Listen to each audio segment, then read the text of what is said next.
ઝઘડિયા તાલુકામાં આવેલ ઝઘડિયા જીઆઈડીસી સ્થિત વેલસ્પેન તેમજ સેન્ટ કોબેન કંપનીઓમાં આજરોજ વહેલી સવારથી કામદારો દ્વારા હડતાલ શરૂ કરવામાં આવી હતી. કામદારોના વિવિધ પ્રશ્નો તેમજ મળવાપાત્ર સુવિધાઓ ન મળતા હોવાના મુદ્દે આ હડતાલ કરવામાં આવી હોવાનું જાણવા મળ્યું છે. હડતાલની જાણ થતાં સ્થાનિક આગેવાનો તાત્કાલિક ઘટના સ્થળે પહોંચ્યા હતા અને કંપની સત્તાધીશોને કામદારોની સમસ્યાઓ અંગે સવાલ કર્યા હતા. સાથે સાથે સ્થાનિક આગેવાનોએ કામદારોની ભડકે ઊભા રહી તેમની માંગણીઓ ઉકેલવા માટે રજૂઆત પણ કરી હતી. આ દરમિયાન ઝઘડિયા જીઆઈડીસીમાં આવેલ અન્ય કેટલીક કંપનીઓમાં પણ કામદારો દ્વારા હડતાલ કરવામાં આવતા પરિસ્થિતિ તણાવપૂર્ણ બની હતી, જેને પગલે કંપની સંચાલક દ્વારા પોલીસ પ્રશાસનને જાણ કરવામાં આવી હતી. જાણ મળતા જ પોલીસનો કાફલો સ્થળ પર પહોંચ્યો હતો અને હડતાલ પર બેઠેલ કામદારોને હટાવવાની કાર્યવાહી હાથ ધરી હતી. પોલીસ કાર્યવાહી બાદ કામદારો કંપનીના પરિસરથી દૂર ઊભા રહી શાંતિપૂર્ણ રીતે વિરોધ પ્રદર્શન કરતા નજરે પડ્યા હતા. સ્થાનિક કર્મચારીઓ તથા આગેવાનોનું કહેવું છે કે ઝઘડિયા જીઆઈડીસીમાં આવેલ અનેક કંપનીઓ દ્વારા કામદારોનું શોષણ કરવામાં આવી રહ્યું છે અને તેમને મળવાપાત્ર યોગ્ય હક અને લાભોથી વંચિત રાખવામાં આવી રહ્યા છે. સ્થાનિક આગેવાનોએ વધુમાં જણાવ્યું હતું કે ભરૂચ જિલ્લાના ઉદ્યોગોમાં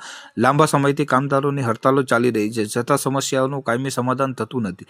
પગાર, બોનસ, મેડિકલ સુવિધાઓ તેમજ કાયમી નોકરી જેવા મુદ્દાઓને લઈને કામદારોમાં અસંતોષ ફેલાયો છે. ત્યારે સ્થાનિક પ્રશાસન તેમજ કંપની સત્તાધીશોએ આ મુદ્દાઓને ગંભીરતાથી લઈ કામદારોને મૂળભૂત સુવિધાઓ માટે ભટકવું ન પડે તે માટે યોગ્ય અને સમયસર પગલાં ભરવાની માંગ ઉઠી છે.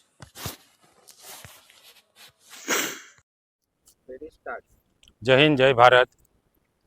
હું કરણ વસાવા વાલિયા તાલુકાનો ભિલોડ ગામનો છું વતની.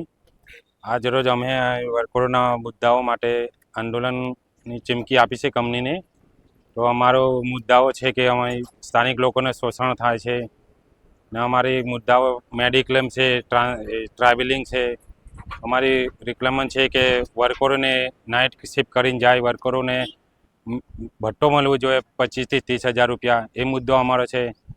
બીજું છે અમારે બહેનો માટે બી મુદ્દો છે અમારે, એ મુદ્દા બી અમે રજૂઆત કરી છે કંપનીમાં. અને આ વર્કરો માટે મારે 15 મુદ્દા એવા લખ્યા છે. એ રજૂઆતમાં એ કંપની HR ડિપાર્ટમેન્ટમાં આપ્યા. HR ડિપાર્ટમેન્ટે મને ટ્રાન્સફરનું લેટર આપ્યું છે કે આ તું ટ્રાન્સફર તારું અહીંથી કરી દઉં છે. આ લોકોનું કોઈ બોલવાનું રહે નહીં એવી રીતના. એટલે મને આ ટ્રાન્સફર લેટર કંપનીએ મને આપ્યું છે. હવે હું ટ્રાન્સફર લેટર સ્વીકારું, આ વર્કરોને કોણ નાઇન્સાફી કરે, એના માટે અમે થોડું આંદોલન પર કર્યું છે. જય હિન્દ, જય ભારત. મારું નામ ચૌધરી દિવેશ કુમાર મનસુખભાઈ છે. હું નેત્રંગ તાલુકાના જૈણાવાડી ગામથી આવું છું.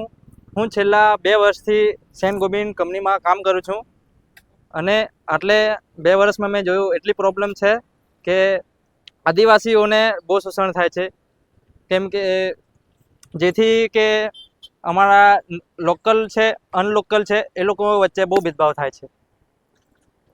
ભેદભાવ એવી રીતે કે જ્યારે અમે કોઈ કામ માટે રજા લઈએ છીએ કે PF ઉપાડવા માટે 2 મહિનાની રજા મૂકીએ છીએ.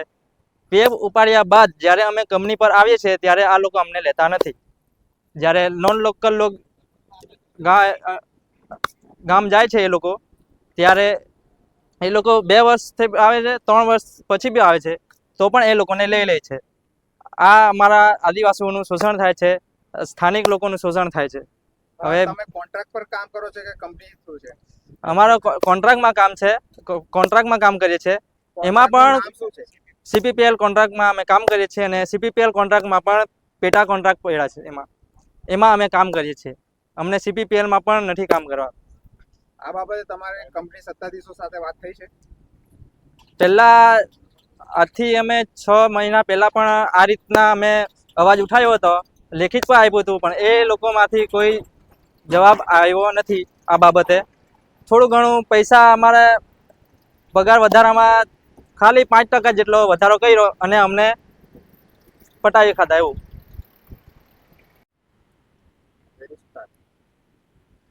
નમસ્કાર, જય હિન્દ, જય ભારત. મિતેશભાઈ પઢિયાર, BTS ATS ભરૂચ જિલ્લા પ્રમુખ. આજ રોજ સેન્ટ ગોબિન કંપની ખાતે આવ્યા છે. વર્કરોની કેટલીક સમસ્યાઓ હતી જે વ્યાજબી છે. કંપની દ્વારા તેઓનું શોષણ કરવામાં આવી રહ્યું છે. સૌથી પહેલો મહત્વનું એ છે, અને બહેનોની પાસે જોર જબરજસ્તીથી જે કામ પસંદ નથી એ કામ કરાવવામાં આવી રહ્યું છે. તદુપરાંત કંપનીના કોન્ટ્રાક્ટમાં કામ કરતા જે ભાઈઓ છે તે ભાઈઓને જે ટ્રાન્સપોર્ટ એનાઉન્સ જે મળવું જોઈએ એ પણ નથી મળી રહ્યું.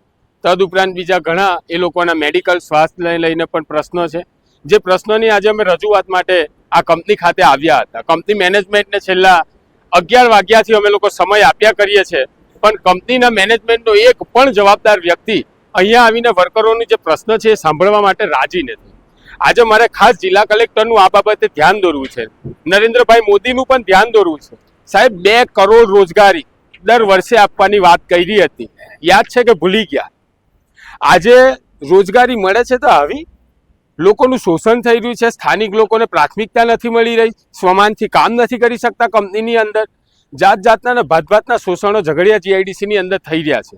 સ્થાનિક આગેવાનો ચૂંટાયેલા જે જનપ્રતિનિધિઓ છે તે લોકોનું ધ્યાન ક્યાં છે એ ખબર નથી પડતી. આજે જ ઝઘડિયાની અંદર જીઆઈડીસીમાં 3 કંપનીઓએ હડતાલ છે. વિચાર કરો આ કેટલી આ શરમજનક બેદરકારી આ આપણા તંત્રની પ્રશાસનની પણ છે.